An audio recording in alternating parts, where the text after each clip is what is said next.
बायोवेदिक्स में। और आज हम लाए हैं आपके लिए एक और बेहद ज़रूरी वीडियो, जिसमें हम बात करेंगे दोस्तों कि डायबिटीज़ में ब्लड शुगर बढ़ने पर पैरों से मिलने वाले संकेत के बारे में। जी हाँ दोस्तों, डायबिटीज़ में जब ब्लड शुगर लेवल बढ़ता है तो उसके कुछ संकेत पैरों से भी मिलते हैं, और उन्हीं के बारे में आज हम डिटेल में बात करेंगे। और आपको ये भी बताएंगे कि डायबिटीज़ में आप अपने पैरों का ध्यान कैसे रखें और उन्हें सुरक्षित कैसे बनाएं। तो दोस्तों, आज दी जाने वाली जानकारी अगर आपको पसंद आती है तो प्लीज़ हमें लाइक, शेयर और सब्सक्राइब जरूर कीजिएगा। तो आइए शुरू करते हैं वीडियो। और मैं आपको बताऊं दोस्तों कि अगर आपको डायबिटीज़ है तो आपके पैर भी कुछ ना कुछ संकेत जरूर देते हैं जब आपका ब्लड शुगर लेवल बढ़ता है। यानी आप पैरों से पहचान सकते हैं कि आपका ब्लड शुगर लेवल बढ़ा हुआ है या नियंत्रित है। दोस्तों, आज हम आपको डिटेल में बताएंगे ऐसे पैरों के लक्षणों के बारे में जिनसे आप ये पहचान सकते हैं, ये पता लगा सकते हैं कि आपका ब्लड शुगर लेवल बढ़ा है या नहीं। तो दोस्तों, समझते हैं कि कौन कौन से लक्षण होते हैं ब्लड शुगर बढ़ने के पैरों में। तो पहला लक्षण है कि चोट या घाव का देरी से ठीक होना। दूसरा लक्षण है दोस्तों कि पैरों में सूजन होना।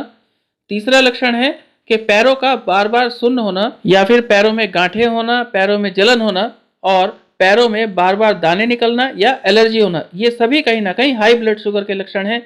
तो बात करें पहले लक्षण की कि पैरों में जलन होना, तो आप समझिए कि डायबिटीज़ में आपके पैरों में अगर जलन होती है तो आप समझ जाइए कि कहीं ना कहीं इसके पीछे हाई ब्लड शुगर हो सकती है। दोस्तों, आपको पता होना चाहिए कि डायबिटीज़ में होने वाले ईस्ट के इन्फेक्शन, ड्राई स्किन और बेकार ब्लड फ्लो जो है वो आपको पैरों में जलन की समस्या पैदा कर सकता है। तो इसलिए अगर आपको ऐसा लक्षण दिखाई दे तो आप तुरंत अपना ब्लड शुगर टेस्ट कराइए। फिर दूसरा लक्षण है दोस्तों कि पैरों का बार बार सुन्न होना। अगर आपको डायबिटीज़ है और आपके पैर बार बार सुन्न होते हैं तो आप समझ जाइए कि कहीं ना कहीं ब्लड शुगर बढ़ा हुआ है। और ऐसा इसलिए होता है क्योंकि ब्लड शुगर बढ़ने पर ब्लड सर्कुलेशन प्रभावित होता है, जिससे कहीं ना कहीं ब्लड फ्लो ठीक से नहीं हो पाता और हमारे पैर बार बार सुन्न होने लगते हैं। तो इसमें भी ध्यान दीजिए और अपना ब्लड शुगर टेस्ट कराइए। फिर बात करें दोस्तों अगले लक्षण की, तो यह है कि पैरों में या फिर उंगलियों के बीच में गांठें होना। जी हाँ दोस्तों, पैरों या उंगलियों के बीच में गांठें होना भी कहीं ना कहीं बड़ी ब्लड शुगर का संकेत माना जाता है।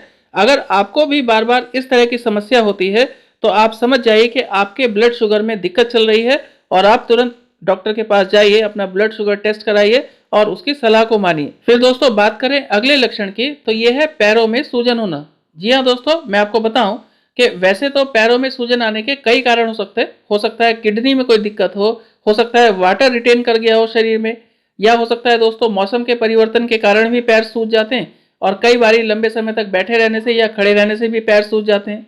लेकिन अगर आपको डायबिटीज़ है तो ये निश्चित रूप से चिंता की बात है।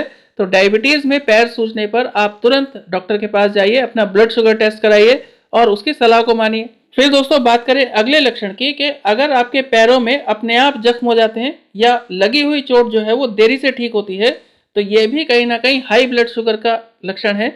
और अगर आपको ऐसा महसूस हो रहा है तो आप तुरंत अपने डॉक्टर के पास जाइए और अपना रेगुलर ब्लड शुगर चेक कराइए।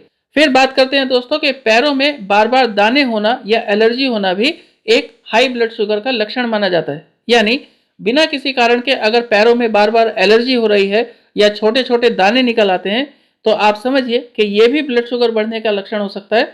और ऐसा होने पर आप तुरंत डॉक्टर से संपर्क कीजिए, अपना रेगुलर ब्लड शुगर टेस्ट कराइए। हो सकता है कि ब्लड शुगर लेवल बढ़ा हुआ हो। फिर जानते हैं दोस्तों कि डायबिटीज़ में पैरों की देखभाल कैसे करें ताकि आप इन लक्षणों से बच पाएं। तो इसके लिए आप समझिए कि रोजाना रात को गुनगुने पानी से पैरों को धोइए, और रोजाना रात को सोते समय 15 से 20 मिनट पैरों को गुनगुने पानी में भिगोए रखें। एक काम और कीजिए दोस्तों कि सुबह नहाते समय पैरों की अच्छे से सफाई कीजिए और फिर सरसों का तेल लगाइए उसमें। और जो भी फुटवेयर आप पहने वो आरामदायक हो, यानी ना ज़्यादा टाइट हो ना ज़्यादा लूज हो। और एक बात और ध्यान रखिए कि सर्दियों में हमेशा पैरों में जुराब पहन करके रखिए, ये भी आपको सुरक्षित रखेगा। तो दोस्तों आज के लिए इतना ही, और वीडियो देखने के लिए धन्यवाद। आज दी गई जानकारी अगर आपको पसंद आई हो तो प्लीज़ हमें लाइक और शेयर जरूर कीजिएगा, और अगर आप हमारे चैनल पर नए हैं तो प्लीज़ हमें सब्सक्राइब भी करें। Thank you very much.